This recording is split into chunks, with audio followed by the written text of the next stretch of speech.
Hello friends, आज फिर से मेरे वीडियो में आपका स्वागत है। आज ये जो सब्जेक्ट है वो आपका मैथ है, जो कि क्लास 11 के स्टूडेंटों के लिए है। ठीक है, तो आपको इम्पोर्टेंट क्वेश्चन बताएंगे और इसी प्रकार से इम्पोर्टेंट क्वेश्चन का वीडियो पहले भी अपलोड किया गया, आप उसको भी देखिए।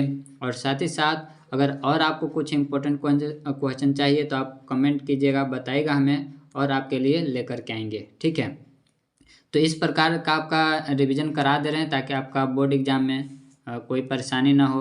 और अगर आपको दोस्तों कोई क्वेश्चन में डाउट लगे या फिर आपको लगे कि इसका आंसर ये होना चाहिए तो आप बिल्कुल कमेंट कीजिएगा, हम उसको देखेंगे और बताएंगे आपको कि सही है या गलत है। ठीक है, स्टार्ट करते हैं जो आज का हमारा वीडियो है, जो कि आपको इम्पोर्टेंट क्वेश्चन बताएंगे।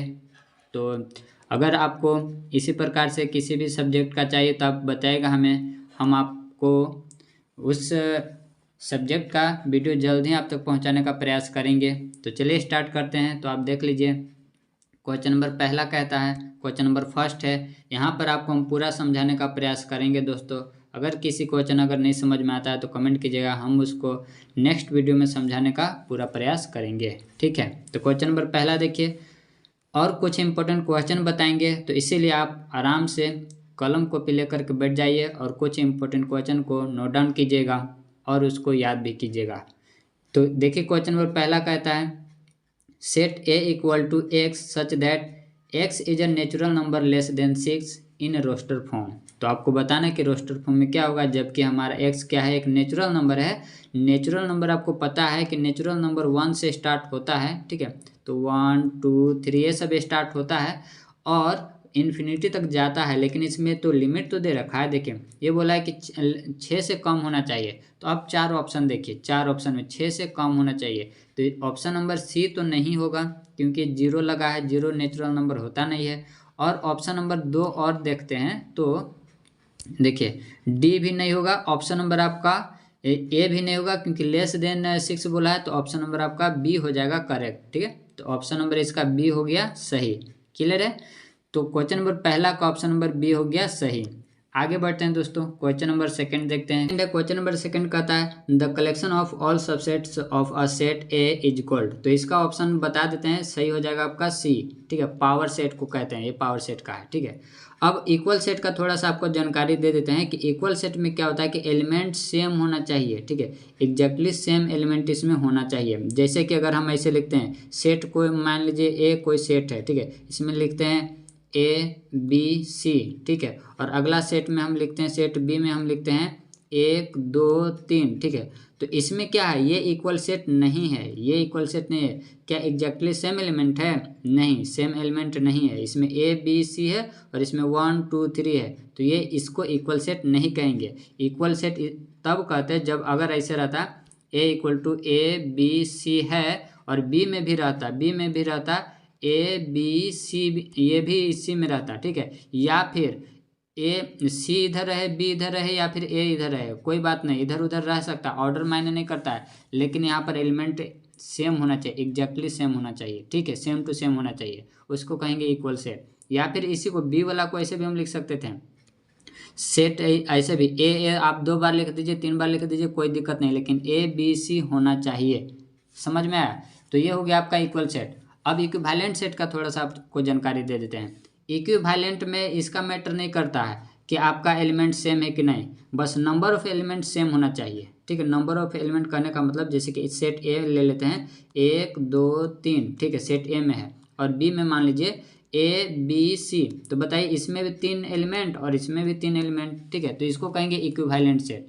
इसको क्या कहेंगे? Equivalent set. तो इसको आप लोग नोट डाउन जरूर कीजिएगा। ठीक है, तो ये इक्विवेलेंट सेट था और नल सेट में तो 9 एलिमेंट रहते हैं। ठीक है, इसके बाद क्वेश्चन नंबर आपका 3 में देखिए क्या कहता है, how many elements has power of set A. ठीक है, तो power of set A if A equal to 5, यानी कि ए इक्वल टू 5। 5 में क्या होता है, कितने एलिमेंट होते हैं? तो 9 एलिमेंट, 0 एलिमेंट। ठीक है, 0 एलिमेंट होते हैं। और इसका पावर ऑफ सेट ए का निकालने का फॉर्मूला आपको बता चुके हैं कि 2 के पावर क्या होता है, एम क्या होता है, नंबर ऑफ एलिमेंट। तो 2 के पावर नंबर ऑफ एलिमेंट कितने हैं, 0 है, तो 0 रखेंगे। अब किसी के पावर 0 रहता है तो उसका वैल्यू कितना होता है, उसका वैल्यू हो जाता है 1। ठीक है, तो इसका आंसर कौन सा जाएगा, ऑप्शन नंबर 1, यानी कि बी ऑप्शन हो जाएगा सही। ठीक है, क्वेश्चन नंबर 4 में आते हैं। क्वेश्चन नंबर 4 देखिए, इसमें आपको दे रखा है u इक्वल टू यू मतलब यूनिवर्सल सेट है। इसके बाद बी में भी दिया हुआ है 2 और 3 है, सी में सॉरी ए में दिया हुआ 2 और 3 है और बी में भी दिया हुआ 2 3 5 है। तो आपको पता करना है complement A intersection complement B. ठीक है, अब कॉम्प्लीमेंट ए आपको निकालने आता है और कॉम्प्लीमेंट बी आपको निकालने आता है तो आराम से ये बन जाएगा, इसमें कोई दिक्कत नहीं होगी। ठीक है, अब देखिए तो पहले कॉम्प्लीमेंट ए निकालते हैं। कॉम्प्लीमेंट ए कहने का मतलब है कि जितने भी सेट ए में एलिमेंट है उसको छोड़ करके बाकी सब आपको लिखना है। तो 2 और 3 को छोड़ दीजिए तो क्या बचा 1, फिर 4 5 6। ठीक है, अब कॉम्प्लीमेंट बी निकालते हैं। तो जो सेट बी में है, जो एलिमेंट सेट बी में उसको छोड़ करके तो 3 4 5 को छोड़ देंगे तो बचेगा 1 2 और 6। अब इसका क्या करना है, इंटरसेक्शन करना है। इंटरसेक्शन निकालना मतलब कॉमन इसमें क्या क्या मिल रहा है, तो आपका जो कॉमन मिल रहा है इसमें वो मिल रहा है 1 मिल रहा है और 6 मिल रहा है। ठीक है, और कोई मिल रहा है क्या, नहीं, 1 मिला और 6 मिला। तो 1 और 6 किस ऑप्शन में, वही ऑप्शन हो जाएगा हमारा आंसर सही। ठीक है, तो ऑप्शन नंबर 4 का जो सही आंसर है वो आपका 1 6 है बी में, तो बी हो जाएगा करेक्ट। क्लियर है, आगे बढ़ते हैं। Question number 5 D Morgan's law पूछ रहा है। तो डी मॉर्गन्स लॉ ये भी है और ये भी है, दोनों डी मॉर्गन्स लॉ है। ठीक है, तो दोनों डी मॉर्गन्स लॉ है तो हमारा आंसर हो जाएगा सी सही। तो ऑप्शन नंबर सी हो जाएगा करेक्ट। ठीक है दोस्तों, उम्मीद है कि आपको समझ में आ रहा होगा। आगे बढ़ते हैं, नेक्स्ट क्वेश्चन है क्वेश्चन नंबर आपका 6। क्या कहता है, एक्स और वाई का वैल्यू हमें फाइंड आउट करना है जो कि कंपेयर करेंगे। तो क्वेश्चन नंबर 6 देखिए ऐसे है, तो पहला वाला को पहला के साथ कंपेयर करेंगे, दूसरा वाला को दूसरा के साथ कंपेयर करेंगे। तो यहाँ पर हमारा ये 2 नहीं, यहाँ पर 3 है। ऐसे 2 भी रहेगा तो बनेगा, लेकिन अगर 2 हम लेकर के यहाँ पर बनाएंगे तो ऑप्शन हमारा मैच नहीं करेगा। इसीलिए ऑप्शन मैच करने के लिए ये हमारा मिस प्रिंटिंग है, यहाँ पर 3 है। ठीक है, तो x/3 + 1 इक्वल टू कितना 5/3। ठीक है, अब ये 1 प्लस में इधर है तो उधर जाएगा तो क्या में होगा, माइनस में हो जाएगा। अब इसका एलसीएम निकालेंगे तो हो जाएगा 5 - 3/3। क्लियर है, यहाँ पर हो जाएगा 5 में से 3 जाएगा तो बचेगा 2, 2/3, यानी कि x/3 बराबर कितना आ गया 2/3। और ये 3 से 3 कैंसिल, तो x बराबर कितना आ गया, x बराबर आ गया 2। ठीक है, x बराबर 2 आ गया और x बराबर 2 हमें एक ही ऑप्शन दिख रहा है ऑप्शन नंबर ए में, इसलिए निश्चित है कि y का भी वैल्यू 1 आएगा। ठीक है, तो ये हो गया। क्लियर है, आगे बढ़ते हैं, क्वेश्चन नंबर नेक्स्ट देखते हैं। तो इसका पहला ऑप्शन हो गया सही। इसके बाद 7 में है, 7 में देखिए f-3 का वैल्यू फाइंड आउट करना है।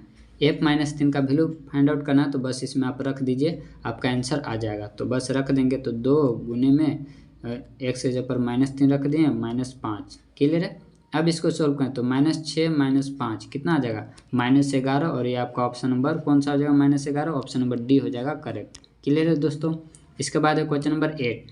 क्वेश्चन नंबर 8 में देखिए क्या कहता है, आपको इतना sin 31 π/3 का वैल्यू फाइंड आउट करना है। तो क्या इसको हम ऐसे लिख सकते हैं, sin 10 π प्लस में π/3। ठीक है, ऐसा वाला क्वेश्चन आप बनाएंगे तो आपको भी आइडिया होगा कि इसको कैसे लिखा जाए कि सही बनेगा।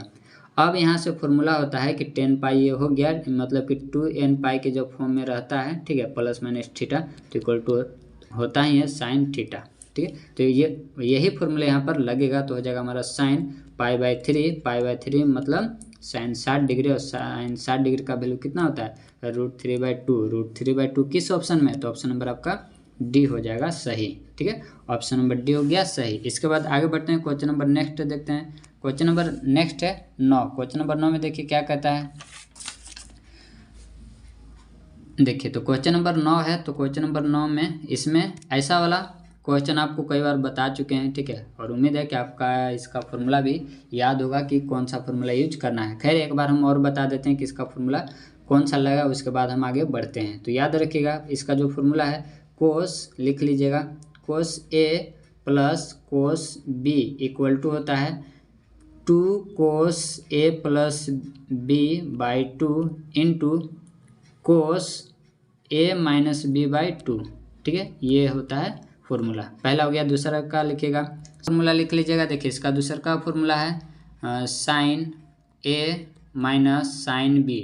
ठीक है, लिख लीजिएगा तो हो जाएगा 2 cos a plus b/2 into sin a-b/2, ये हो गया फॉर्मूला। ठीक है, इसी फॉर्मूला पर क्या करेंगे, इसको रखेंगे। तो चलिए सॉल्व करते हैं। देखिए, तो इसको करेंगे तो आपको अभी क्या बताएं कि 2 लगाएंगे और फिर कोस और फिर दोनों को जोड़ेंगे और 2 से डिवाइड, तो दोनों को जोड़ेंगे तो हो जाएगा 12। यहाँ पर x छूटा हुआ है, इस समय x छूटा हुआ है, तो 12x। अब 12 को 2 से डिवाइड करें तो आ जाएगा 6x। क्लियर है दोस्तों। यहाँ पर हमारा स्क्रीन छोटा होने की वजह से हम ज़्यादा नहीं लिख पा रहे हैं। इसी प्रकार से अब फिर एक बार दोनों को हटाएंगे, दोनों को घटा करके 2 से डिवाइड करेंगे तो 7 में से 5 जाएगा तो 2 से डिवाइड करेंगे तो x। क्लियर है। इसके बाद नीचे में आते हैं तो नीचे में लगाएंगे 2 कोस, दोनों को ऐड करेंगे और 2 से डिवाइड करेंगे, तो 2 से डिवाइड करें तो 6x, और फिर दोनों घटाएंगे और 2 से डिवाइड करेंगे और साइन लगा देंगे तो हो गया आपका x। ये वाला कैंसिल हो गया तो ये सिर्फ बच गया और ये हो गया हमारा कोट x।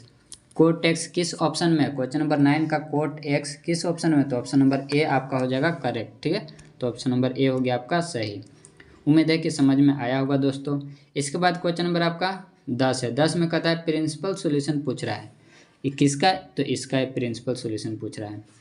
तो प्रिंसिपल सॉल्यूशन पूछ रहा है तो आपको पता होगा कि प्रिंसिपल सॉल्यूशन किसके किसके बीच में लाई करता है, तो 0 से लेकर के, ठीक है, 0 से लेकर के ये 2π के बीच में प्रिंसिपल सॉल्यूशन लाई करता है। ठीक है, इसके बाद तो इसको सॉल्व करेंगे तो देख लीजिए ये किसका है, तो साइन में कितने डिग्री का वैल्यू है, तो साइन में ये आपका है π/3 का, π/3, और ये π/3 किस ऑप्शन में, ऑप्शन नंबर ए और डी में है। ठीक है, जबकि यहाँ पर ये पॉजिटिव है तो एक आंसर तो ये हो गया π/3, जबकि यहाँ पर पॉजिटिव है, देखिए यहाँ पर नेगेटिव नहीं है, पॉजिटिव ये है, तो इसको और कहाँ पर होना चाहिए था। ठीक है, तो क्या हम इसको ऐसे लिख सकते हैं π-π/3, ऐसे भी इसको लिख सकते हैं। ठीक है, तो लिख सकते हैं क्योंकि ये पॉजिटिव ही है, सेकेंड क्वाड्रेंट में तो पॉजिटिव ही है, तो इसको ऐसे हम लिख सकते हैं। तो अगर यहाँ पर लेंगे तो हो जाएगा हमारा 3π-π/3, तो इसको सॉल्व करें तो हो जाएगा 2π/3, और 2π/3 किस में, तो ऑप्शन पहला में, इसलिए पहला हो जाएगा सही। इसमें नेगेटिव है इसलिए ऑप्शन नहीं होगा। ठीक है दोस्तों, आए समझ में। चलिए तो आगे बढ़ते हैं। क्वेश्चन नंबर है आपका 11। क्वेश्चन नंबर 11 है। इसमें एक और आपको डाउट उठ सकता है, वो हम आपको क्लियर करना चाहते हैं। ठीक है, तो इसमें आपका ये एक और डाउट उठेगा, जैसे कि आप कहे कि सर अभी आप बोलें कि ये साइन सेकेंड क्वाड्रेंट में पॉजिटिव होगा। ठीक है, तो फोर्थ में भी तो पॉजिटिव, सॉरी ये पहला में भी तो पॉजिटिव है। ठीक है, पहला में तो सभी पॉजिटिव होते हैं, तो क्यों ना हम 2π प्लस कर दें π/3, तो हम भी बोलेंगे कि हाँ ये तो होना चाहिए। लेकिन अभी हम प्रिंसिपल का नियम बताए हैं कि जो हमारा होना चाहिए x का वैल्यू या तो 0 से बड़ा और नहीं तो 0, या नहीं तो 2π से छोटा होना चाहिए। और आप क्या कर रहे हैं, 2π में थोड़ा सा ऐड करके बढ़ा दे रहे हैं, इसीलिए हम 2π को यहाँ पर नहीं लेते हैं। आए समझ में। ठीक है, आगे बढ़ जाएं। चलिए, तो इसीलिए हम, क्योंकि यहाँ पर इक्वल टू का चिन्ह इसमें नहीं लगाना है, ठीक है, नहीं लगा हुआ है, इसी वजह से हम 2π में कुछ ऐड नहीं कर सकते। हाँ, 2π में से घटा सकते हैं, इसको घटा देंगे तो घटा इसलिए नहीं रहे हैं क्योंकि हम आ जाएंगे फोर्थ में, और फोर्थ में किसका घर है, फोर्थ में कोस का और सेक का घर है, तो ये तो नेगेटिव ना फिर हो जाएगा, नेगेटिव हो जाएगा, जबकि यहाँ पर पॉजिटिव है, इसीलिए। आए दोस्तों समझ में। चलिए क्वेश्चन नंबर 11 है। क्वेश्चन नंबर 11 में देखिए कहता है the general solution of sine 2x plus cos x equal to 0। General solution पूछ रहा है दोस्तों। उम्मीद है जनरल सॉल्यूशन तो आपको याद हो ही गया होगा, बाकी सब काम लिखवा चुके हैं। ठीक है, वैसे भी अगर भूल गए होंगे तो हम लिखवा देंगे, फिलहाल अभी एक बार क्वेश्चन बताने दीजिए, उसके बाद हम इसका जनरल सॉल्यूशन लिखवा देंगे। क्लियर है। चलिए अब बताइए कि इसका एक फॉर्मूला होता है, वो फॉर्मूला क्या होता है, तो साइन 2x इक्वल टू होता है sine x into cos x। ठीक है, sine x into cos x। उम्मीद है कि इतना तो याद ही होगा। चलिए तो यही फॉर्मूला लगाते हैं, फिर प्लस में है क्या, कोस x। ठीक है, अब क्या कॉमन मिल रहा है, तो मिल रहा है कोस x कॉमन मिल रहा है, तो बच क्या गया, बच गया 2 sine x plus 1 equal to 0।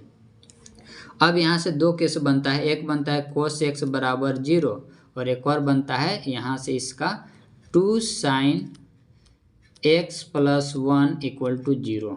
ठीक है, तो जब भी इसका 0 वाला याद रखिएगा, 0 वाला भी सब फॉर्मूला हम अभी बताएंगे, जब भी 0 वाला आए तो कोस 0 वाला आए तो इसका डायरेक्ट सीधा फॉर्मूला अप्लाई कीजिएगा कि x बराबर जो होगा वो होगा 2n pi plus 1 into pi by 2। तो देखिए इसके बाद क्वेश्चन नंबर इसका है, इसका तो अभी नहीं निकाले हैं तो इसको निकालते हैं, तो इसके लिए मिटाना पड़ेगा। तो याद रखिएगा क्या लिखा हुआ है। तो चलिए, था हमारा 2 sin x + 1 = 0। ये प्लस में उधर जाएगा तो माइनस में, तो क्या साइन इक्वल टू ये -1/2 लिख सकते हैं। -1/2 करने का मतलब कि -π/, कितना, π/6। अब ये नेगेटिव है दोस्तों, तो नेगेटिव है तो किस क्वाड्रेंट में जाएगा वो हमें बता दीजिए, ठीक है। तो किस क्वाड्रेंट में जाएगा, तो ये जाएगा आपका थर्ड और फोर्थ। लेकिन हमें यहाँ पर जनरल निकालना, प्रिंसिपल नहीं निकालना है। तो जनरल का सीधा सीधा फॉर्मूला इसका आप याद रखिएगा। तो इसको पहले बनाते हैं पॉजिटिव बनाते हैं। तो पॉजिटिव बनाने के लिए तब इसको अप्लाई करेंगे, ठीक है, जनरल सॉल्यूशन। तो पॉजिटिव बनाने के लिए क्या हम इसको लिख सकते हैं इसे, ठीक है, दिखेगा पॉजिटिव लेकिन रहेगा नेगेटिव। क्या इसको हम ऐसे लिख सकते हैं, पाई प्लस π/6, ठीक है, ऐसे लिख सकते हैं। इसको जब सोल्व करेंगे तो यहाँ से हमारा आ जाएगा sin x बराबर 7π/6, ठीक है, 7π/6 आ जाएगा। अब ये 7π/6 आ गया, 7π/6 जब आ गया तो यहाँ से अब लगाएंगे फॉर्मूला। अब आपको फॉर्मूला बताते हैं, तो लिखिएगा साइन, जब ये साइन थीटा बराबर अल्फ़ा है या फिर साइन एक्स बराबर ये एंगल है, तो इतना बराबर होता है, वो होता है n π। तो देखिए n π प्लस -1 के पावर n इंटू जो एंगल रहेगा वो, तो 7π/6। और ये किस ऑप्शन में है, तो दिखाते हैं आपको किस ऑप्शन में ये है। तो ऑप्शन नंबर इसका ये जो अभी आपको बताएं तो हो गया साइन वाला का मिला, और ये आपका मिला था कोस वाला में। तो यहाँ पर मिस प्रिंटिंग है, इसीलिए ये दोनों ऑप्शन हो जाएगा सही, ठीक है, ए और सी हो जाएगा सही। तो इसमें ऑप्शन नंबर डी में होना चाहिए था ए और सी, ठीक है। तो ए और सी ऑप्शन हो जाएगा करेक्ट, ठीक है। ये कोस वाला का था और ये साइन वाला का। अभी आपको बोले कि फॉर्मूला बताएंगे तो आप फॉर्मूला लिख लीजिए। तो देखिए फॉर्मूला होता है, जीरो वाला का याद रखेगा, साइन थीटा बराबर अगर जीरो दिया हुआ है तो यहाँ पर डायरेक्ट थीटा बराबर आपका हो जाता है n π। क्लियर है, n π हो जाता है। यही टेन वाला का भी है, टेन वाला का भी सेम टू सेम यही है कि टेन थीटा बराबर अगर जीरो है तो थीटा बराबर यही फॉर्मूला आपका होगा। कोस वाला का भी आपको लिखाई दिए वही फॉर्मूला है, ठीक है। चलिए आगे बढ़ जाएं। चलिए नेक्स्ट है question number 12, the multiplicative inverse of 2 - 3 iota, ठीक है। इसका मल्टीप्लिकेटिव इनवर्स पूछ रहा है। तो पहले आपको बता देते हैं मल्टीप्लिकेटिव इनवर्स का जो फॉर्मूला होता है वो होता है Z inverse equal to Z of conjugate बटा में जेड ऑफ मॉडुलस का होल स्क्वायर, ठीक है। तो ये मल्टीप्लिकेटिव इनवर्स का फॉर्मूला है, इसको हम लोग इसी पर तो चलिए आगे बढ़ते हैं, इसको सॉल्व करते हैं। तो देखिए इसमें पहले हम निकालेंगे जेड कंजुगेट। तो जेड कंजुगेट में होता क्या है, जो इमेजिनरी पार्ट है वो माइनस से प्लस हो जाएगा, प्लस से माइनस हो जाएगा। तो इसमें इसको आई वाला के साथ कहते हैं इमेजिनरी पार्ट, और जो नंबर है उसको कहेंगे रियल पार्ट, ठीक है, जिसमें आई नहीं है। तो यहाँ हो जाएगा हमारा 2 + 3 आयोटा, इतना हो जाएगा। अब हमें निकालना है क्या, तो इसको अभी इतना ही छोड़ दीजिए। अब हमें निकालना है जेड मॉडुलस ऑफ जेड, ये निकालना है। तो इसको कैसे निकालते हैं, तो इसका फॉर्मूला आता है √a² + b², ठीक है, ये इसका फॉर्मूला आता है। ए और बी कहाँ से मिलेगा, तो ए और बी यहीं से मिलेगा आपका। तो ए का वैल्यू है आपका 2, ए का वैल्यू आपका 2 है, और बी का वैल्यू आपका है 3, ठीक है, या फिर -3 ही ले लीजिए। इसमें जब बैठाएंगे तो हो जाएगा हमारा ए का वैल्यू, जब बैठाएंगे तो ए का स्क्वायर मतलब 2 का स्क्वायर, तो 2 का स्क्वायर कितना हो जाएगा 4, और इसका जब स्क्वायर करेंगे और करके रखेंगे इस पर तो हो जाएगा कितना 9 हो जाएगा। और इसको जब ऐड करें तो कितना हो जाएगा, √ आपका हो जाएगा 13, ठीक है। और फॉर्मूला में क्या था, इसका स्क्वायर था, तो इसका भी स्क्वायर कर देंगे यहाँ पर, तो कितना निकल के आ जाएगा 13 आ जाएगा। तो हमारा हो जाएगा ऑप्शन जो हो जाएगा सही वो हो जाएगा कौन सा, तो किस में 13 है, तो देखिए हमारा आंसर ये वाला आ जाएगा। तो हो जाएगा आपका मल्टीप्लिकेटिव इन्वर्स हो जाएगा हमारा, तो 2 + 3 आयोटा बटा में 13, ठीक है। अब 13 दोनों को बांट देंगे तो हो जाएगा 2/13 + 3/13 और आई, इतना हो गया। और ये वाला किस ऑप्शन में है, तो ये वाला हमें ऑप्शन नंबर इसमें जो है इसमें मिस्टेक है, तो ऑप्शन नंबर इसका पहला हो जाएगा सही, यहाँ पर था 13, ठीक है, तो यहाँ पर था ये 13, तो ऑप्शन नंबर फर्स्ट हो जाएगा सही। ये है आपका 3 नहीं, इसको 13 समझिएगा, ये 13 है, ठीक है। तो ऑप्शन नंबर पहला हो जाएगा सही। इसके बाद क्वेश्चन नंबर आपका है 13।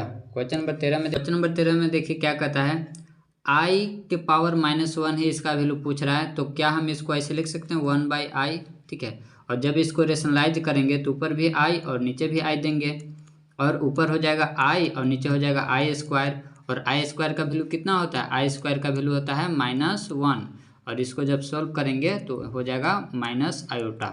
ठीक है, और ये माइनस आयोटा किस ऑप्शन में है, तो यहाँ पर ऑप्शन नंबर सी, यहाँ पर आयोटा है, ये 1 नहीं है, यहाँ पर माइनस आयोटा है। ठीक है, तो ऑप्शन नंबर सी हो जाएगा इसका सही। ठीक है, इसको सुधार लीजिएगा आप लोग। ठीक है, आगे बढ़ते हैं। क्वेश्चन नंबर है 14। क्वेश्चन नंबर 14 में देखिए क्या कहता है, पोलर फॉर्म आपसे पूछ रहा है, इसका पोलर फॉर्म आपसे पूछ रहा है। इसका पोलर फॉर्म कैसे निकालते हैं, तो पोलर फॉर्म होता क्या है, इसको आपको एक बार लिख देते हैं। तो देखिए r into cos theta plus i sine theta, ये होता है पोलर फॉर्म। ठीक है, पोलर फॉर्म ये होता है, इसको आप नोट डाउन कर लीजिएगा। क्लियर है। अब यहाँ से r निकालते हैं। r कैसे निकालते हैं, तो r निकालते हैं जैसे कि मॉडुलस निकालते हैं वैसे। तो r निकालते हैं a square plus B square. अब a का वैल्यू कितना है, तो आपको होता है रियल पार्ट वाला a है और b है इमेजिनरी पार्ट वाला। तो रियल पार्ट वाला है हमारा 1, तो 1 का स्क्वायर प्लस b के जगह पर हमारा नंबर सिर्फ लेंगे √3, तो √3 का स्क्वायर यहाँ पर कर देंगे। क्लियर है, और रूट अंडर चढ़ा देंगे। अब 1 का स्क्वायर तो 1 हो जाएगा और √3 का स्क्वायर 3 हो जाएगा, यानी कि मिल करके 4 हो जाएगा, और 4 जब रूट से बाहर निकलेगा तो कितना हो जाएगा 2, r का वैल्यू 2। अब इसमें r का वैल्यू 2 कहाँ कहाँ पर है उसको देख लीजिए पहले। ठीक है, तो r का वैल्यू हमें मिल रहा है ऑप्शन नंबर सी और बी में, बाकी ये दोनों ऑप्शन से कैंसिल हो गए। चलिए ठीक है, अब थीटा का वैल्यू निकालना जरूर का पॉजिटिव में है, और पॉजिटिव में है तो ये है हमारा फर्स्ट क्वाड्रेंट में, तो यहाँ से निकालेंगे वैल्यू, डायरेक्ट थीटा का वैल्यू निकलेगा। तो यहाँ से हमारा थीटा निकल जाएगा। तो ये याद रखिएगा कि हमेशा इसको क्या कीजिए, इमेजिनरी पार्ट वाला को रख दीजिएगा ऊपर, और 10 वाला में देखेंगे, इमेजिनरी पार्ट वाला को रख दें ऊपर और नीचे में आ जाएगा 1, और ये 10 वाला में कितना डिग्री का वैल्यू है, तो 10 वाला में ये हमारा है 60 डिग्री का। 60 डिग्री को कैसे लिखते हैं, 60 डिग्री को लिखते हैं π/3। ठीक है, π/3 लिखते हैं। तो ये π/3 किस ऑप्शन में है, तो ऑप्शन नंबर आपका π/3 जो है वो आपका बी में भी है और सी में भी है। ठीक है, लेकिन हमारा जो यहाँ पर होगा ये होगा प्लस, जो कि इसी में है। ठीक है, क्योंकि अभी फॉर्मूला आपको लिखा दिए हैं, तो ऑप्शन नंबर सी हो जाएगा सही। ठीक है, तो वहाँ पर देख लीजिएगा एग्जाम बोर्ड में आपको ऑप्शन क्लोज हो सकते हैं, इसीलिए आप उसको अच्छे से देखिएगा, उसके बाद टिक मारिएगा, जल्दबाजी करने की ज़रूरत नहीं है। ठीक है, इसके बाद क्वेश्चन नंबर आपका है 15 में कहता है आर्ग्यूमेंट निकालना है। ठीक है, इस कॉम्प्लेक्स नंबर का क्या करना है, आर्ग्यूमेंट निकालना है। अब आर्ग्यूमेंट निकालना है मतलब वही थीटा निकालना है। तो पहले इसको तो ठीक करेंगे रेशनलाइज करके, तो चलिए इसको रेशनलाइज करके ठीक करते हैं। तो क्या करते हैं, वो 1 प्लस आयोटा ऊपर भी और 1 प्लस आयोटा नीचे भी, क्योंकि यहाँ पर माइनस है तो माइनस की वजह से हो गया प्लस। अब ऊपर मल्टीप्लाई करें तो ऊपर में हो जाएगा 1 प्लस आयोटा का होल स्क्वायर, और नीचे में हो जाएगा a square minus b square. ठीक है, अब ऊपर में है उसको ब्रेक करें तो 1 प्लस 2 आयोटा प्लस में आयोटा का स्क्वायर। ठीक है, और नीचे में हो जाएगा इसका वैल्यू देगा -1 और माइनस पहले से है तो ये हो गया +1। अब इसका वैल्यू बैठाएंगे -1, जब इसका वैल्यू बैठाएंगे -1 और ये +1 तो ये तो कैंसिल हो गया। ठीक है, ऊपर बच गया सिर्फ 2 आयोटा और नीचे हो गया आपका 2, इसका मतलब है 2 और 2 कैंसिल हो गया। यहाँ पर आ गया आयोटा सिर्फ, और आयोटा को हम कैसे लिख सकते हैं, आयोटा को हम लिख सकते हैं 0 प्लस आयोटा। और अभी बताएं कि जब थीटा निकालना है कि देख लीजिए किस क्वाड्रेंट में, तो फर्स्ट में तो डायरेक्ट आपका थीटा निकलेगा।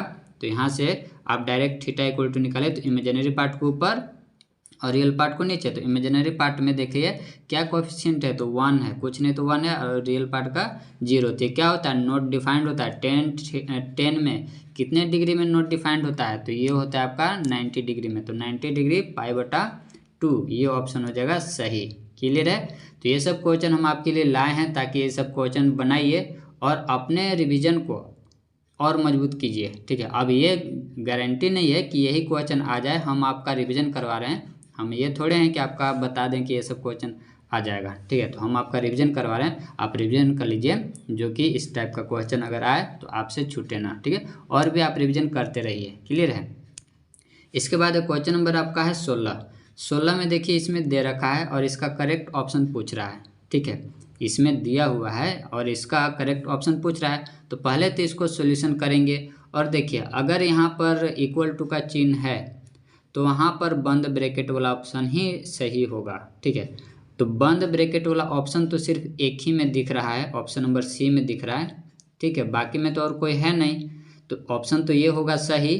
ठीक है, ऑप्शन नंबर सी हो जाएगा सही, लेकिन इसको सॉल्व भी करते हैं। क्लियर है, तो चलिए सॉल्व करते हैं। तो ये इसको मिटाते हैं। अब ये बटा में है, उधर जाएगा तो हो जाएगा, इसको करेंगे सॉल्व। तो ये हो गया 5 - 2x, और ये हो गया, ये बटा में था उधर भेज देंगे इसको। और यहाँ पर पाई नहीं है दोस्तों, यहाँ पर x है। ठीक है, पाई नहीं है बल्कि x है, उसको सुधार लीजिएगा। क्लियर है, तो ये x को 6 वाला को इधर लाते हैं, तो 3 को उधर भेज दिए। जब 3 को उधर भेज दिए तो हो गया ये 3x / 6 - 5।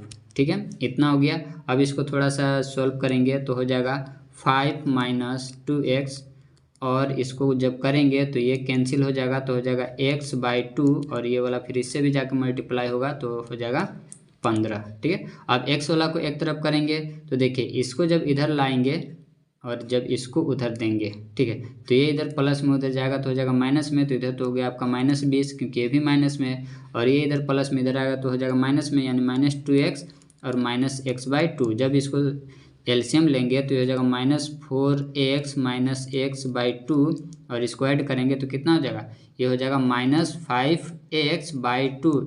और ये आपका सिंबल है, ये रहने दीजिए। अब देखिए, अब यहाँ पर सिंबल चेंज होगा, क्यों? क्योंकि यहाँ पर अब हम माइनस से दोनों तरफ मल्टीप्लाई करने वाला है। जब भी माइनस से मल्टीप्लाई करना हो या फिर डिवाइड करना हो, चिन्ह बदल जाता है, याद रखिएगा।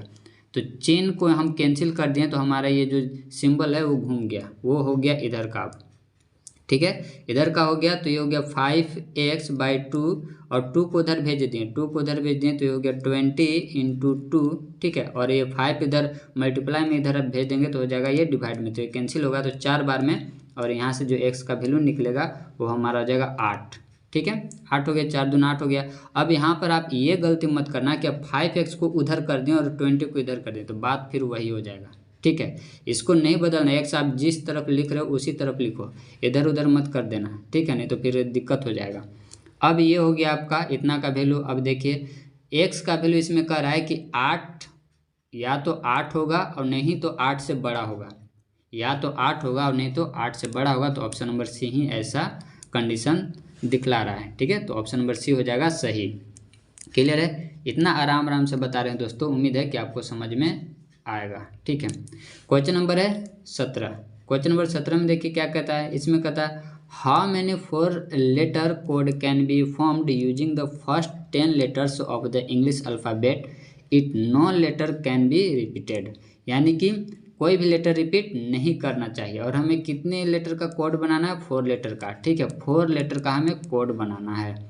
कितने लेटर का यूज करना है, 10, तो पहला में पॉसिबिलिटी कितना है, 10 का है। ठीक है, अब कोई भी रिपीट नहीं कर रहा है, तो मान लीजिए कि 10 में से किसी को भी एक यहाँ पर बैठा दिए, तो एक तो बैठ गया, तो अगला में कितने की पॉसिबिलिटी है बैठने की, 9 की, फिर उसके बाद 8 की, उसके बाद 7 की। ठीक है, अगर रिपीट रहता तो सब जगह 10 10 10 10 आता। ठीक है, अब इसको करना है आपको मल्टीप्लाई। जैसे आप इसको मल्टीप्लाई कीजिएगा आपको ऑप्शन मिलेगा 50 40। ठीक है, ऑप्शन नंबर ए आपको हो जाएगा सही। ठीक है, आगे बढ़ जाएं। चलिए, क्वेश्चन नंबर है आपका 18। अब यहाँ पर आप गलती ये मत कर देना कि यहाँ पर 1 आयोटा वाला देख करके ऑप्शन टिक मार देना। ठीक है, जो कि पूरा का पूरा गलत है। इसको थोड़ा सा सॉल्व करेंगे, देख लीजिए कि क्यों गलत है। 4 आयोटा को हम लिख सकते हैं 4 × 3 × 2 × 1। 3 आयोटा को लिख सकते हैं 3 × 2 × 1। अब इसको करेंगे मल्टीप्लाई, इसको जब मल्टीप्लाई करेंगे तो कितना हो जाएगा, 12 दूना 24, और इसको जब करेंगे तो 6, और 24 में 6 जाएगा तो 18, इसीलिए ऑप्शन नंबर डी हो जाएगा करेक्ट। क्लियर है, ऑप्शन नंबर डी सही है। चलो, अगर दोस्तों आपको समझ में आ रहा हो तो आप कमेंट किया कीजिए, और वीडियो अच्छा लगे तो लाइक आप ज़रूर करें। ठीक है, और इम्पोर्टेंट क्वेश्चन चाहिए तो आप कमेंट कीजिए, हम जल्द ही आप तक वो सभी पहुँचाएँगे। ठीक है, क्वेश्चन नंबर 19 देखिए। क्वेश्चन नंबर 19 में कहता है आर का वैल्यू फाइंड आउट करना है। अब आर का वैल्यू फाइंड आउट करना है, और यहाँ पर पहले फॉर्मूला बता देते हैं कि NP/R का फॉर्मूला क्या होता है। n का फैक्टोरियल बटा में n - R का फैक्टोरियल। ठीक है, ये होता है इसका फॉर्मूला। इसको आप नोट डाउन कर लीजिए, इसके बाद इसको सॉल्व करते हैं। अब देखिए, तो इसको करते हैं तो 5 जैसे है वैसे अभी फिलहाल 5 को छोड़ देते हैं क्योंकि हमारा स्पेस कम है, बाद में फिर इसको हम लिख लेंगे, ठीक है। चलिए, तो ये 4 का फैक्टोरियल हम लिख दिए, बटा में 4 माइनस आर का फैक्टोरियल लिखेंगे, ठीक है, इसका फैक्टोरियल लिख दिए। अब इसके बाद इक्वल टू का चिन्ह देंगे, 6 को अभी छोड़ रहे हैं दोस्तों, याद रखिएगा अभी छोड़े हैं 5 और 6 को दोनों तरफ। ऊपर में लिखेंगे 5 का फैक्टोरियल और नीचे में लिखेंगे 5 माइनस, अब देखिए पहले से इसके पास माइनस है तो हो जाएगा माइनस आर प्लस 1 का फैक्टोरियल। क्या यहाँ तक समझ में आया? चलिए, अब इसको सॉल्व करें तो कितना हो जाएगा, 6 हो जाएगा, 6 माइनस आर का फैक्टोरियल, ठीक है, 6 माइनस आर का फैक्टोरियल हो जाएगा। तो ऊपर में देखिए, ऊपर में हम काट सकते हैं, अगर इसको ये 5 जो फैक्टोरियल है इसको हम लिख दें 5 गुने में 4 का फैक्टोरियल, ठीक है, इतना लिख दें तो ये हमारा 4 का फैक्टोरियल और ये 4 का फैक्टोरियल क्या हो जाएगा, खत्म हो जाएगा। अब देखिए इधर था हमारा 5 लिख देते हैं अब, और इधर था हमारा 6, ठीक है, था यहाँ देखो क्वेश्चन में था, ये 5 और ये भी 5 जो लिखे थे वो भी क्या हो गया, खत्म हो गया। इधर क्या बच गया, तो इधर बच गया आपका 1/4 माइनस आर का फैक्टोरियल, क्लियर है। और उधर आपका क्या बच गया, उधर बच गया 6 बटा में, और ये इसको जब सॉल्व करेंगे दोस्तों तो 6 माइनस आर का फैक्टोरियल, ठीक है, इसको आप ब्रेक करें तो अगला बार में थोड़ा घटा करके लिखते हैं, तो एक माइनस करेंगे तो हो जाएगा 5 माइनस आर, और आगे लिखेंगे तो 4 माइनस आर का फैक्टोरियल। यहाँ पर इसको रोक देंगे, क्यों रोकें, क्योंकि ये और ये पार्ट हमारा फिर से ख़त्म हो गया, क्लियर है। अब ये जो बचा है इसको डिवाइड में भेजेंगे इस तरफ तो आ जाएगा मल्टीप्लाई में, तो इसको मिटाना पड़ेगा हमें। देखिए, तो यहाँ हमारा था 6 minus R into 5 minus R, ठीक है, और उधर था आपका 6, क्योंकि 6 बचा हुआ है अभी, वो ख़त्म नहीं हुआ है। अब इसको करेंगे सॉल्व, जब इसको करेंगे सॉल्व देखिए इसको मल्टीप्लाई करें तो हो जाएगा 30, और फिर ये इससे भी मल्टीप्लाई होगा तो हो जाएगा -6r, और जब इसको इससे करेंगे तो ये हो जाएगा -5r। अगर माइनस प्लस में आपको कहीं भी प्रॉब्लम हो तो आप बिना डरे हुए कमेंट कीजिए कि हमें माइनस प्लस में यहाँ पर दिक्कत हो रही है, ठीक है। आप ये मत देखो कि बाकी सब आपका कमेंट पढ़ेंगे तो क्या कहेंगे, आप वो देख लिए तब तो आपका डर जो बना है वो बना ही रहेगा। इसीलिए आप दूसरे कमेंट मत देखो, आप अपना डाउट पूछो, ठीक है। इसके बाद इसको जब करेंगे सॉल्व, अगर माइनस प्लस में दिक्कत होता है तो आप ज़रूर बताएं, छोटी से छोटी आपको नहीं समझ में आ रही कोई भी चीज़ तो आप हमें ज़रूर बताया कीजिए, ताकि हम उसको अगले वीडियो में उसको डिटेल से बताते चलें। अब इसको करेंगे सॉल्व, तो जब सॉल्व करेंगे तो क्या हो जाएगा, तो ये हो जाएगा 30, ये हो गया 30 माइनस 11r, और ये हो जाएगा प्लस r² बराबर 6। अब ये 6 प्लस में इधर आएगा तो माइनस में तो घटा देंगे तो हो जाएगा 24r। देखिए इसको अरेंज कर रहे हैं तो r² माइनस 11r, और ये हो गया आपका प्लस में 24, ठीक है, इतना हो गया। अब देखिए जब इतना हो गया तो अब इसको ब्रेक करना है, इक्वल टू इधर क्या बचा 0। अब इसको ब्रेक करना है तो ब्रेक करेंगे तो इसको मिटाना पड़ेगा, तो ब्रेक करेंगे तो क्या हम ऐसे लिख सकते हैं r² minus 8r minus 3r, 8 3 का 24 हो जाएगा, ठीक है, और यहाँ पर था प्लस 24 इक्वल टू 0, और दोनों को ऐड भी करेंगे तो -11r भी मिल जाएगा। अब यहाँ से इसको आप तो ले ही सकते हैं, निकाल ही सकते हैं, यहाँ से r कॉमन ले लीजिए तो बच जाएगा r माइनस 8, और यहाँ से r माइनस r कॉमन लीजिए तो सॉरी 3 भी ले लीजिए क्योंकि 3 भी कॉमन मिल रहा है दोनों से, तो हो जाएगा r माइनस 8, और यहाँ से देख लीजिए वैल्यू, एक r इक्वल टू मिलेगा 8 और एक r इक्वल टू क्या मिलेगा, यहाँ से ये r ये कॉमन नहीं मिलेगा, r नहीं सिर्फ 3, तो एक r इक्वल टू 8 और यहाँ से हो जाएगा एक r इक्वल टू 3। तो ये वाला किस ऑप्शन में है, 8 और 3 और 8 किस ऑप्शन में है, तो किधर है 3 और 8, तो ऑप्शन नंबर सी हो जाएगा सही। बोथ लिखा हुआ है मतलब ये दोनों सही है, ठीक है। उम्मीद है कि समझ में आएगा। आगे बढ़ते हैं दोस्तों, क्वेश्चन नंबर 20 में NCR का फॉर्मूला बताइए कि NCR का फॉर्मूला क्या होता है। अगर फॉर्मूला पता है तो ये बन जाएगा, क्लियर है। तो NCR का फॉर्मूला आता है n का फैक्टोरियल बटा में r का factorial into n minus r का फैक्टोरियल, ये NCR का फॉर्मूला है, ठीक है। इसको आप नोट डाउन कर लीजिएगा, क्लियर है। अब मिटाते हैं इसको। अब यहाँ से जब भी ऐसा केस रहता है तो इसको भी आप नोट डाउन कर लीजिएगा, NA इक्वल टू NB, यहाँ जब ऐसे रहे तो हमारा होता है n equal to a plus b, ये होता है। इसको आप नोट डाउन कीजिए। तो हमारा n के जगह पर तो n ही है, ठीक है, n के जगह पर n ही है, लेकिन a और b के जगह पर रखेंगे तो हो जाएगा हमारा 10। कहाँ से? तो 8 और 2 10, ठीक है। अब ये हमें वैल्यू फाइंड आउट करना है, तो NC2 n के जगह पर रख देंगे 10, ठीक है, 10 रख दें तो हो जाएगा हमारा 10C2। अब इसको आप सोल्व कीजिएगा, ठीक है। हम बता देते हैं, फॉर्मूला भी बता दें, अब इतना नहीं कीजिएगा तो कैसे होगा, लिख देते हैं एक बार। तो ये हो जाएगा 2 का फैक्टोरियल इंटू 10 माइनस 2 का फैक्टोरियल, ठीक है। इसको आप सोल्व कीजिएगा और बताइएगा कि इसका आंसर क्या आया, ठीक है। इसका आंसर करेक्ट आंसर बता देते हैं ताकि आपको मिलाने में कोई दिक्कत नहीं होगी। तो इसका जो करेक्ट ऑप्शन है वो 15 12, ऑप्शन नंबर ए हो जाएगा सही। और ज़रूर बनाना, ठीक है, और नहीं बने तो भी बताना। आगे बढ़ते हैं, क्वेश्चन नंबर आपका है 22। देखिए क्वेश्चन नंबर 22 है, तो 22 में करना क्या है कि आपको पूछ रहा है find the coefficient of fourth term in the expansion of x minus 2y के पावर 12, ठीक है, ये होल पावर है 12। तो इसको फाइंड आउट करना है क्या, फोर्थ कोएफिशिएंट। क्लियर है? चलिए तो इसको सॉल्व करेंगे कैसे। तो देखिए हमें फोर्थ टर्म पूछ रहा है ना, हमें फोर्थ टर्म पूछ रहा है कि फोर्थ टर्म इसका क्या होगा, ठीक है। फोर्थ टर्म एक फॉर्मूला याद रखेगा, T R plus 1 equal to N C R into A के power N minus R into B के पावर आर, ये आपका फॉर्मूला है, ठीक है, इसको आप पढ़े ही होंगे। अब यहाँ पर हमें फोर्थ टर्म है, तो क्या हम इसको आर के जगह पर ऐसे लिख देंगे 3 + 1, तब ना हमारा फोर्थ हो जाएगा, ठीक है। यानी कि एन के जगह पर कितना है, तो 12 है, तो 12 रख दिए, और आर के जगह पर कितना है, तो 3 है, रख दिए। 3 कहाँ से आया, तो ये 4 को लिखें इस रूप में, ठीक है। ए के जगह पर कितना है, तो ए के जगह पर आपका x है, तो x के पावर हो जाएगा 12 माइनस 3, ठीक है। हमें कोएफिशिएंट पता करना है, ठीक है, कोएफिशिएंट, तो 12 माइनस 3, और b के जगह पर कौन है, तो 2y, तो 2y के पावर हो जाएगा हमारा r कितना है, 3 है। अब यहाँ पर जो वेरिएबल दिख रहा है वो तो वेरिएबल हमारा होगा नहीं, कोएफिशिएंट हमारा ये वाला हो गया, ठीक है, और कोएफिशिएंट एक ये नंबर वाला भी मिलेगा जो कि 2 के पावर 3 होगा, क्योंकि पावर दोनों को मिलेगा, y को भी मिलेगा और 2 को भी मिलेगा। तो हमें बाकी से मतलब नहीं है, बस कोएफिशिएंट से मतलब है, यानी 12C3 और 2 के पावर 3। तो इसको मिटाते हैं और उसी को सिर्फ लिखेंगे और सोल्व करेंगे।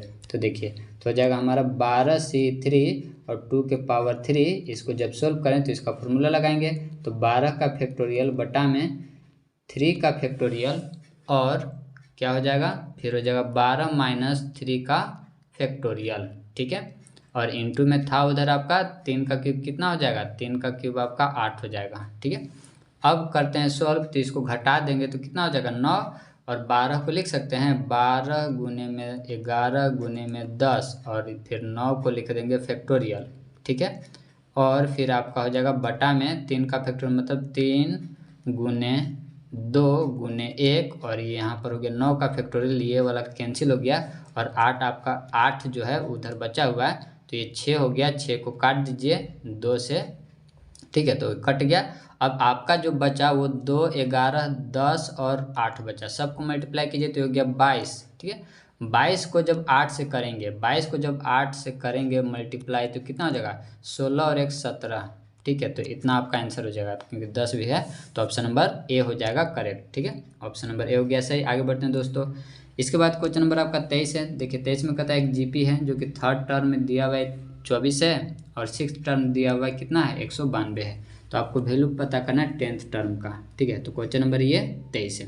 तो चलिए इसको बनाते हैं और इसका आंसर देखते हैं कि कैसे करेक्ट आंसर आएगा, ठीक है। तो अब देखिए इसको थर्ड टर्म दिया हुआ है ना, थर्ड टर्म को लिख सकते हैं A3 इक्वल टू क्या हो जाएगा, A3 इक्वल टू हो जाएगा आपका दिया हुआ 24 दिया हुआ, तो A3 को कैसे लिख सकते हैं, A3 को लिख सकते हैं AR के पावर स्क्वायर, एक कम करके लिखते हैं, बराबर में हो गया आपका 24, ठीक है। और यहाँ पर 6 दिया हुआ है, तो हो जाएगा आपका AR के पावर 5 इक्वल टू 192। अब इसको डिवाइड कर देंगे इससे, ठीक, ये वाला जो हमारे, इसको मान लीजिए फर्स्ट और इसको मान लीजिए सेकेंड, ठीक है। तो हम क्या करें कि सेकेंड में डिवाइड कर रहे हैं फर्स्ट वाला से, तो फर्स्ट वाला से डिवाइड करेंगे सेकेंड में, तो देखिए सेकेंड में इसको डिवाइड कर दिए, ठीक है। तो ये वाला इससे कटेगा और ये नंबर से कटेगा, ठीक है। तो कितना बार में कट जाएगा, ये कट जाएगा आपका 8 बार में, ठीक है। ये कट जाएगा आपका 8 बार में कट गया, और यहाँ से r² और यहाँ पर r5, तो r3 हो गया, r3 बराबर 8, तो r बराबर कितना, r बराबर आपका आ गया 2, क्योंकि ये इसको लिख सकते हैं 2 के पावर क्यूब, तो क्यूब कैंसिल हो जाएगा, r इक्वल टू हो जाएगा 2। अब r का वैल्यू आ गया है, तो अब a का वैल्यू निकालेंगे, तो a का वैल्यू जिसमें मन हो उसमें बैठा देते, इसमें बैठा देंगे a का r का वैल्यू, तो यहाँ पर बैठाएंगे तो 2 का स्क्वायर हो जाएगा 4, 4 से जब इसको डिवाइड करेंगे तो 6 बार में कैंसिल, मतलब a का वैल्यू 6। अब a का वैल्यू आ गया 6, a का वैल्यू आपका 6 है, और r का वैल्यू कितना है, तो r का वैल्यू आपका कितना आया था, तो r का वैल्यू आपका 2 आया था। अब a10 निकालना है ना, तो इसको लिखेंगे ऐसे, तो a10 लिखेंगे तो हो जाएगा हमारा a r के पावर 9, और a का वैल्यू आपका 6 और r का पावर कितना है, तो r का पावर हो जाएगा आपका 2 का पावर 9। अब जब इसको सॉल्व कीजिएगा, इसको जब आप सॉल्व कीजिए तो आपका जो आंसर मिलेगा वो आपका मिलेगा ऑप्शन नंबर डी हो जाएगा करेक्ट, ठीक है, 3072, ठीक है। तो 3072 आपका ऑप्शन हो गया। आगे बढ़ते हैं क्वेश्चन नंबर 24। क्वेश्चन नंबर 24 में देखिए कहता है the slope of the line making inclination of 60 degree, ठीक है।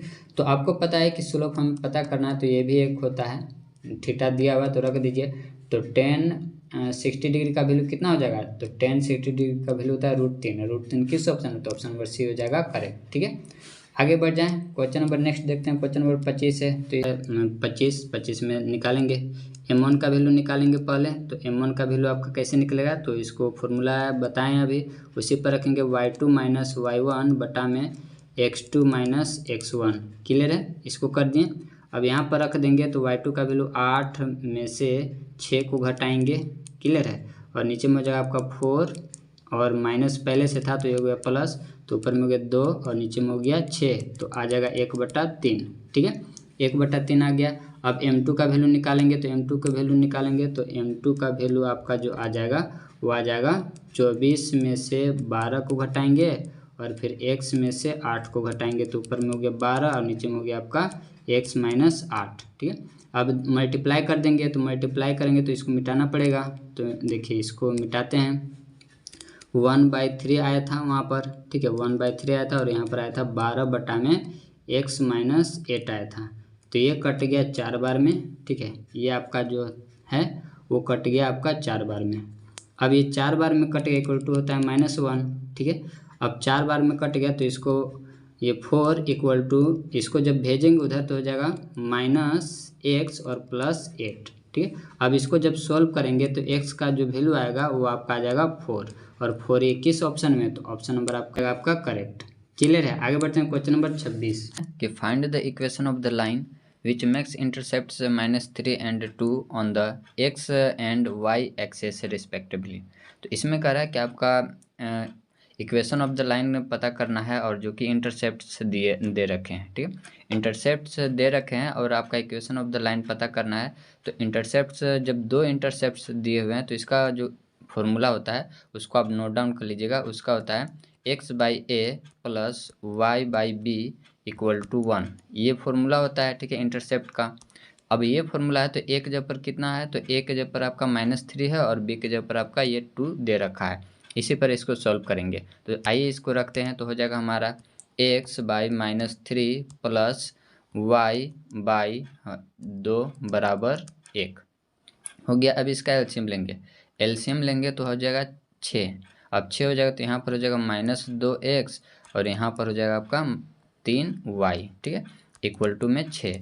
अब इसको थोड़ा सा और सॉल्व करेंगे तो हो जाएगा, ये आपका हो जाएगा -2x प्लस 3y बराबर 6, ठीक है, यहाँ पर ये 1 है, ठीक है। अब इसको करेंगे थोड़ा सा, ये नेगेटिव में है तो इसको सबको उधर ले जाइए 6 की तरफ, तो हो जाएगा आपका जो नेगेटिव है वो पॉजिटिव और जो पॉजिटिव है वो नेगेटिव हो जाएगा, तो हो जाएगा आपका 2x माइनस 3y प्लस 6 बराबर 0, ठीक है। तो ये आपका इक्वेशन हो गया, ठीक है, ये इक्वेशन हो गया। वहाँ पर आप ऑप्शन देख लीजिए कि कैसा इक्वेशन है, उसी के हिसाब से आप सॉल्व कीजिएगा। तो ये वाला किस में है, तो ये वाला आपको दिखाते हैं ये किस में है, तो ये वाला ऑप्शन नंबर आपका डी में है, तो डी हो जाएगा करेक्ट। ठीक है, इसके बाद है क्वेश्चन नंबर 27। 27 में देखिए क्या कहता है। क्वेश्चन नंबर 27 है, आपको एंगल पता करना है, आपका लाइन दिया हुआ है। ठीक है, तो एंगल पता करना है, तो यहाँ से हम क्या करेंगे कि एंगल पता करना है तो यहाँ से निकालेंगे m1 निकालेंगे और यहाँ से निकालेंगे m2। और ये दोनों का फॉर्मूला आपको पहले बता देते हैं, होता है tan थीटा बराबर mode of m2 minus m1 बटा में 1 प्लस m1 इंटू m2। ठीक है, ये होता है फॉर्मूला, इसको आप नोट डाउन कर लीजिए। यहाँ से m1 और m2 निकालेंगे और इस पर रखेंगे और सॉल्व करेंगे तो एंगल हमें मिलेगा। क्लियर है, अब नहीं तो आप जल्दी से बना करके देखिए कि आपसे बनता है कि नहीं। तो यहाँ देखिए, यहाँ से m1 कैसे निकालेंगे, तो आपको पता है कि यहाँ से m1 निकालेंगे y बराबर दिखा देंगे। ठीक है, जो x का कोफिशिएंट होगा वही हमारा m1 हो जाएगा। तो y बराबर दिखाएंगे तो सबको जब उधर भेजेंगे, सभी को उस तरफ लेकर के चलेंगे तो सभी प्लस में हो जाएंगे, यानी कि ये हो जाएगा ये √3x + 5। ठीक है, और हमें सिर्फ x का कोफिशिएंट देखना है, तो x का कोफिशिएंट आपका आ गया √3। ठीक है, ये हो गया m1। अब यहाँ से निकालेंगे m2, तो यहाँ भी वैसे करेंगे। तो यहाँ से जब y इक्वल टू करेंगे तो √3y और सबको बाकी को उधर भेज देंगे, तो आपका जो x है वो हो जाएगा प्लस में और +6 हो जाएगा माइनस में। ठीक है, अब ये √3 है, इसको भी उधर भेजेंगे तो हो जाएगा आपका 1/√3 हो जाएगा। 1/√3 x माइनस उसमें कुछ कोई दिक्कत नहीं है, तो यहाँ से आपका आ गया m2 1/√3। ठीक है, अब इसको क्या करें, दोनों का जब वैल्यू पता चल गया, एक का है आपका √3, m1 का √3 और m2 का आपका 1/√3। ठीक है, तो चलिए इसको मिटाते हैं और उस फॉर्मूला पर रखते हैं। तो ये हमारा फॉर्मूला था, लिखेंगे tan थीटा बराबर m2 कितना था, तो m2 आपका 1/√3। ठीक है, माइनस √3। ठीक है, और 1 प्लस फिर दोनों का मल्टीप्लाई करेंगे, ये दोनों का मल्टीप्लाई कर दिए और इसको करेंगे सॉल्व, तो ये और ये कैंसिल हो गया। यहाँ पर जब एलसीएम लेंगे, ऊपर वाला में जब एलसीएम लेंगे, तो एलसीएम कुछ नहीं तो 1 नीचे छिपा हुआ है, जब एलसीएम लेंगे तो √3 ही आएगा, और √3 जब इससे मल्टीप्लाई होगा तो 3 हो जाएगा, और इधर आपका है 1। ठीक है, और नीचे में आ गया आपका यहाँ वाला 1 और यहाँ 1 बच गया, तो आपका हो गया, दोनों को ऐड कर दीजिए 2। इसको जब सॉल्व करेंगे तो हो जाएगा -2/2 और ये कैंसिल करेंगे तो हो जाएगा आपका -1 और मोड लगा हुआ है इसीलिए। ठीक है, तो ये हो गया आपका 1 और वह tan थीटा में 1 किसका वैल्यू, तो 45 का। 45 मतलब π/4 देखते हैं किस ऑप्शन में है ये। ठीक है, तो देखिए π/4 किस ऑप्शन में है, तो इसमें π/4 तो नहीं है लेकिन 1 है, तो 1 को मार देंगे सही। ठीक है, यहाँ पर ये हो गया आपका आंसर। इसी प्रकार से क्वेश्चन नंबर 28 देखते हैं। क्वेश्चन नंबर 28 में देखिए, इसमें कहता है सेंटर एंड रेडियस आपको पता करना है। तो सेंटर ऑफ रेडियस पता करने के लिए आपको फॉर्मूला याद होगा, क्योंकि ये जो इक्वेशन दिया है वो उसी फॉर्मूला पर है। तो पहले उसको आपको लिखवा देते हैं। तो होता है x² + y² + 2gx + 2fy + c = 0। ठीक है, और यहाँ से आपका जो सेंटर होगा, वो आपका हाफ ऑफ कोफिशिएंट किसका, तो आपका हो जाएगा x का। ठीक है, कॉमा फिर आपका -हाफ ऑफ कोफिशिएंट y का। ठीक है, जो कोफिशिएंट y में रहेगा उसका हाफ करेंगे तो आपका एक सेंटर मिलेगा, दूसरा का आपका इसमें मिलेगा। ठीक है, तो ये आपका सेंटर निकालने का तरीका है। और रेडियस कैसे निकालेंगे उसको भी बताते हैं। तो रेडियस आपको निकाल सकते हैं कि r = होता है, इसको आपको याद रखना पड़ेगा, है gx² + hx² - c। ठीक है, तो ये आपका है। ठीक है, एक और इक्वेशन है सर्कल का, तो वहाँ पर इसकी अभी ज़रूरत नहीं, इसलिए उसको हम नहीं लिखवा रहे, नहीं तो उससे भी आप फाइंड आउट कर सकते हैं। चलिए तो बताते हैं इसको। तो देखिए, यहाँ पर हमें दे रखा है ये सब। ठीक है, तो ये सब दे रखा है, तो यहाँ से आराम से सेंटर हम पता कर सकते हैं। तो क्या बताएं, -हाफ ऑफ -1/2 किसका, तो x का कोएफिशिएंट कितना है, तो 8 है, तो 8 रख दिए, comma -half of coefficient y का, तो y का कितना है 10, तो 10 रख दिए। अब यहाँ से क्या करेंगे, यहाँ से कट करेंगे, तो जब इसको करेंगे तो ये हो जाएगा आपका 4 और ये आपका हो जाएगा 5, ठीक है। यानी कि -4, -5 ये किस ऑप्शन में है, तो ऑप्शन में पहला हमें दिख रहा, पहला के अलावा और बाकी किसी में नहीं है, तो आगे कैलकुलेशन करने की जरूरत नहीं है, आप इतना ही पर मार दीजिएगा टिक, ठीक है। खैर आपको अभी रेडियस भी निकाल के दिखा रहे हैं, तो रेडियस का फॉर्मूला बता ही दिए हैं, तो इसका होता है R इक्वल टू हो जाएगा किसका स्क्वायर, तो G, और G इसमें कौन है, तो ये जो आप निकाले हैं, ठीक है, यही आपका है G, ठीक है, और यही आपका है क्या, F, ठीक है। तो यही G और यही F है, तो कर दीजिए। तो यहाँ पर दोनों का स्क्वायर होता है, तो 4 का स्क्वायर हो जाएगा 16 प्लस 5 का स्क्वायर हो जाएगा 25, ठीक है। और माइनस क्या होता है, -C होता है, तो -C, तो लेकिन यहाँ पर पहले से -C है, तो माइनस माइनस हो जाएगा प्लस, और सभी को सम करेंगे, तो सभी को सम कर तो 8 5 13 13 और 6 19 का 9 1 बच गया, और ये 2 और एक 3 3 और एक 4, ठीक है, और इसका रूट निकलेगा तो हो जाएगा 7। क्लियर है, तो ऑप्शन में पहला हो गया सही, ठीक है। आगे बढ़ते हैं क्वेश्चन नंबर 29 में देखिए, लेटेस्ट रेक्टम बोले किसका, पाराबोला का, तो हमेशा याद रखना जो एक्स का कोफिशिएंट होगा लेटेस्ट रेक्टम जो ये वाला होगा वही लेटेस्ट रेक्टम हो जाएगा, तो लेटेस्ट रेक्टम हमारा 10 हो गया सही। हाँ एक बात और ध्यान दीजिएगा कि अगर ये ऐसे रहता, अगर ये ऐसे है -10x, ठीक है, और 4 ऑप्शन है, और 4 ऑप्शन में मान लीजिए यहाँ पर है -10, ठीक है, तो आप इसको सही मत मार देना, क्योंकि लेटेस्ट रेक्टम हमेशा पॉजिटिव होता है, इसीलिए तो होगा तो यही, ठीक है। तो लेटेस्ट रेक्टम हमेशा पॉजिटिव होता है, तो ये पॉजिटिव आंसर देंगे, ठीक है, जो इसका कोएफिशिएंट रहेगा वही लेटेस्ट रेक्टम हो जाएगा। क्लियर है। वैसे आपको बता देते हैं कि इसका जो लेटेस्ट रेक्टम होता है वो होता है 4a, ठीक है। पाराबोला का जो लेटेस्ट रेक्टम होता है 4a होता है, चाहे यहाँ पर प्लस रहे या फिर माइनस रहे, 4a होता है। क्लियर है। आगे बढ़ जाए, चलिए इसके बाद है क्वेश्चन नंबर आपका 30 में देखिए, इक्वेशन पता करना है किसका, इलिप्स का। यहाँ पर वर्टिसेज दे रखा है और फोसाई दे रखा है, तो वर्टिसेज दिया मतलब कि यहाँ पर आपका वर्टिसेज होता है +-a,0 दिया हुआ है, और फोसाई दिया है यानी कि +-c,0 दिया हुआ है, यानी कि हमें b का वैल्यू निकालना है, ठीक है। और b का वैल्यू कहाँ से निकलेगा, तो रिलेशन ये इसको याद रखिएगा, a² = b² + c², ठीक है। a का वैल्यू कितना है, तो a का वैल्यू 6 है, तो 6 का कितना हो जाएगा, 36 हो जाएगा, = b का तो आपको निकालना है, तो b को निकालना है, और c का स्क्वायर कितना हो जाएगा, c को रखें तो 16, फिर यहाँ 16 इसको घटा देंगे क्योंकि ये प्लस में है, इधर आएगा तो हो जाएगा माइनस में, तो इसको घटा देंगे तो कितना हो जाएगा, तो इसको घटाएंगे तो 0 और ये हो गया 2, ठीक है। b² बराबर आ गया इतना, ठीक है। और हमारा इक्वेशन क्या होता है, इलिप्स का इक्वेशन होता है x² बटा में a² प्लस y² बटा में b² इक्वल टू 1, ठीक है। a² का वैल्यू 36 आया था, तो 36 कहाँ पर है, तो इसमें दिख रहा है, और b² का वैल्यू, तो b² का वैल्यू 20 आया, तो 20 कहाँ है, इसी में है, तो ऑप्शन नंबर सी हो जाएगा करेक्ट। उम्मीद है कि आपको समझ में आया होगा। इसके बाद आगे बढ़ते हैं क्वेश्चन नंबर 31 में है, पॉइंट पूछ रहा है और 21 ऑक्टेंट में है, ये आपका नाम पूछ रहा है, ठीक है। तो इसका जो ऑप्शन है वो सेकंड हो जाएगा सही, ठीक है, सेकंड ऑप्शन हो जाएगा सही। कैसे, तो सेकंड आप ऐसे याद कीजिए कि आप जो 10th में याद किए थे, 10th में, तो ये आपका फर्स्ट है और ये आपका सेकंड है, ठीक है, ये आपका सेकंड है। तो सेकंड में आपका देखिए ये है आपका x, ये है आपका y और ये है आपका z, ठीक है। तो x वाला देखिए नेगेटिव है, तो नेगेटिव आपका सेकंड में ही आ रहा है, ठीक है।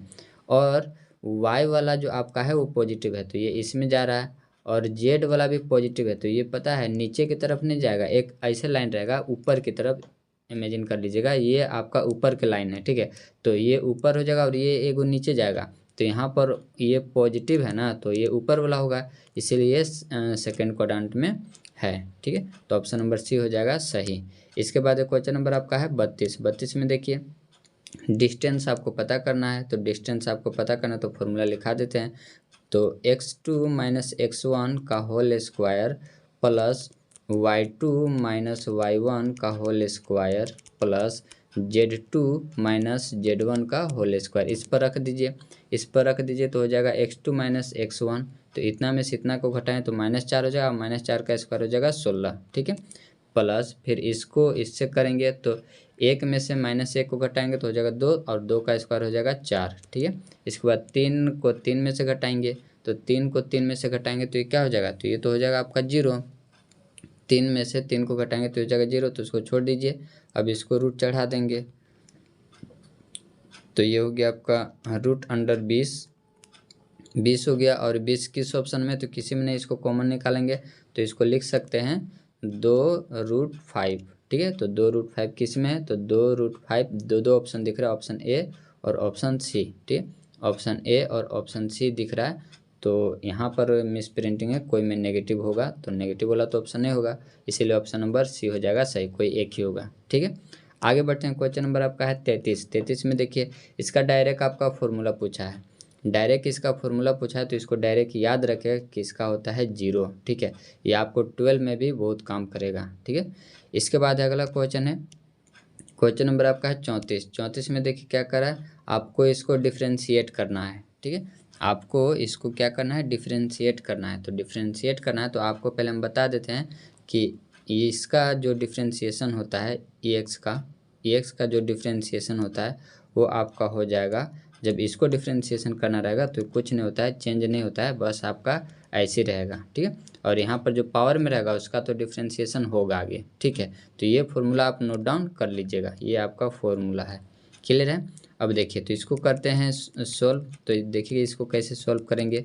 तो इसको यहाँ पर ये है तो रखेंगे इसको, तो ये हो गया आपका डिफ्रेंशिएशन, इसको करेंगे x के पावर 4 है, करेंगे तो इसका डिफ्रेंशिएशन तो इतना ही हो जाएगा, ठीक है। इसका तो नहीं होगा लेकिन पावर वाला का तो होगा, तो पावर वाला का इसका तो होगा, तो पावर को बगल में लाते हैं और पावर में से 1 घटाते हैं, ठीक है।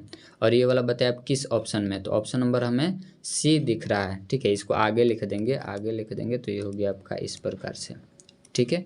ये आपका ऐसे हो गया। अब ये वाला ऑप्शन नंबर सी में दिख रहा है तो सी हो जाएगा करेक्ट, क्लियर है। आगे बढ़ को डिफ्रेंशिएट करना है तो पहले आपको 10x का डिफ्रेंशिएशन बता देते हैं। तो 10x का जो डिफ्रेंशिएशन होता है वो आपका होता है सेक स्क्वायर x होता है, सेक स्क्वायर x होता है। तो सेक स्क्वायर x होता है तो यहाँ पर तो 5x है, तो इसको डिफ्रेंशिएट जब इसका डिफ्रेंशिएट करेंगे तो इसको ऐसे लिख लेंगे 10 5x, ठीक है। इसको ऐसे लिख लिए, इसका जब डिफ्रेंशिएट करें तो हो जाएगा सेक स्क्वायर 5x, और जब 5x का करेंगे तो हो जाएगा सिर्फ 5, तो 5 सेक स्क्वायर 5x किस ऑप्शन में है, तो ऑप्शन नंबर आपका हो जाएगा, कहाँ पर है ये, तो ऑप्शन नंबर हमें सी, ऑप्शन नंबर डी, देखिए ऑप्शन नंबर डी हो जाएगा सही, लेकिन इसमें x नहीं होगा, ठीक है। सॉरी, ऑप्शन नंबर डी हो जाएगा करेक्ट, सही है, ऑप्शन नंबर डी हो जाएगा सही, ठीक है। आगे बढ़ते हैं, क्वेश्चन नंबर आपका है 36, क्वेश्चन नंबर 36 है। देखिए इसमें कहता है 2 कॉइन्स को टॉस किया जा रहा है, ठीक है। और हमें प्रोबेबिलिटी पता करना है, जो कि एक हेड होना चाहिए और एक टेल होना चाहिए, ठीक है। एक हेड होना चाहिए और एक टेल, ठीक है। तो 2 कॉइन को टॉस करते हैं, एक ही बार करते हैं, तो या तो वो हेड आ सकता है, या फिर टेल आ सकता है, या फिर हेड टेल आ सकता है, या फिर टेल हेड आ सकता है। तो एक हेड और एक टेल कितने में है, तो 2 में है, ठीक है। अब टोटल कितने हैं, 4 हैं, तो 2/4 यानी कि 1/2, यानी कि ऑप्शन नंबर डी हो जाएगा करेक्ट, ठीक है। तो ऑप्शन नंबर डी हो गया आपका सही। इसके बाद है, आगे बढ़ते हैं, क्वेश्चन नंबर देखिए 37 है। 37 में कहता है वेरिएंस दिया हुआ है 25, तो हमें स्टैंडर्ड डेविएशन पूछ रहा है, ठीक है। वेरिएंस दिया है 25 तो हमें स्टैंडर्ड डेविएशन पूछ रहा है। स्टैंडर्ड डेविएशन का फॉर्मूला होता है एस डी का स्क्वायर इक्वल टू वेरिएंस, ठीक है। ये आपका फॉर्मूला, तो इसको आप लिख लीजिएगा, नोट कर लीजिएगा। एस डी हमसे पूछ रहा है, ठीक है, एस डी पूछ रहा है, जबकि वेरिएंस का दिया 25, ये रूट में ये स्क्वायर है तो इधर आएगा तो रूट हो जाएगा, और रूट हो जाए तो यानी कि 5 हो जाएगा। 5 किस में है, तो डी ऑप्शन हो जाएगा करेक्ट, ठीक है। आगे बढ़ते हैं, क्वेश्चन नंबर आपका है 38, आपसे पूछ रहा है कि सेंट्रल टेंडेंसी कौन है, तो सेंट्रल टेंडेंसी इसमें से सभी है, तो ऑप्शन नंबर डी हो जाएगा करेक्ट, ठीक है। आगे बढ़ते हैं, क्वेश्चन नंबर आपका है 39 में एक डाई को टॉस किया जा रहा है एक बार, ठीक है। तो क्या प्रोबेबिलिटी है कि उसका 8 आएगा गेटिंग, यानी सम करने पर कौन कौन से नंबर है जिसको सम करने पर 8 आएगा। तो देखिए क्या क्या होता है, 1 आएगा, 2 3 4 5 6, ये सब आएंगे, ठीक है, ये सब आएंगे। अब किसको किसको सम करेंगे कि 8 आएगा, तो इसको सम करेंगे तो 8 आएगा, ठीक है।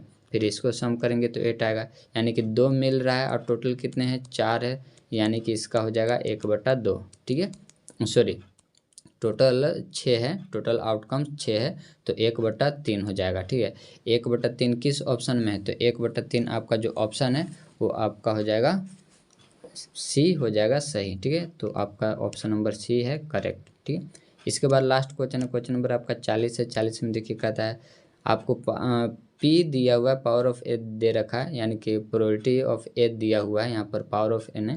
देखिए क्वेश्चन नंबर आपका लास्ट है 40 से, क्वेश्चन नंबर 40 में इसमें तो इसमें प्रोबेबिलिटी ए का दिया हुआ और प्रोबेबिलिटी ए नोट पूछ रहा है, तो आपको इसका फॉर्मूला पता होगा कि जब भी प्रोबेबिलिटी नोट ए निकालना रहता है, ठीक है, नोट ए निकालना रहता है तो नोट ए निकालना रहता है तो इसका क्या होता है 1 माइनस ये फॉर्मूला है, इसको आप नोट डाउन कर लीजिएगा। ठीक है, ये फॉर्मूला है, तो 1 में से घटा देंगे कितना को 1/3 को, तो जब एलसीएम लेंगे तो 3 - 1/3 यानी कि 2/3 इसका आंसर हो जाएगा। 2/3 किस ऑप्शन में, तो ऑप्शन नंबर आपका हो जाएगा बी हो जाएगा सही।